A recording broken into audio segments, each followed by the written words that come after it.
Баршаңызға сәлем достар. Бүгін мен сіздерге сырнекейдің жасалу жолын, яғни рецептін ұсынатын боламын. Бірінші жасағаннан өте дәмді болып шықты.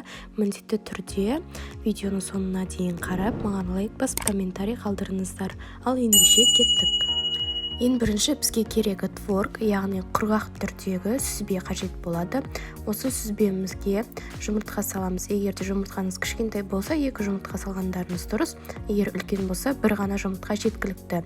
2 жұмыртқамызды салып, үстіне қант саламыз. 3-4 қасық қант.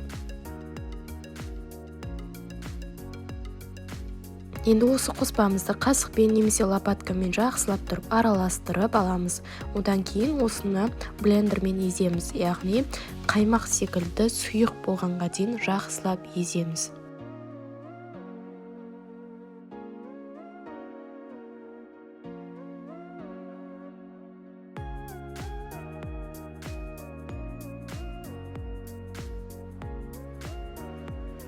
Біздің массамыз жақсылап езілді, қаймақ секілді сұйық қалыпқа келді. Енді осының үстіне 2-3 қасық көлемінде ұн себеміз. Және де жақсылап тұрып араластырамыз. Қоспамыз дайын болды. Ендігі кезекте досканың үстіне кішкене ұн себіп, қолымызды ұнға малып алып, 1 қасықтан, үлкен қасықтан, яғни сырнекейімізді алып, жақсылап жан-жағын ұнға малып алып, форма шығаратын боламыз. Дәл видеодағыдай істесеңіздер болады.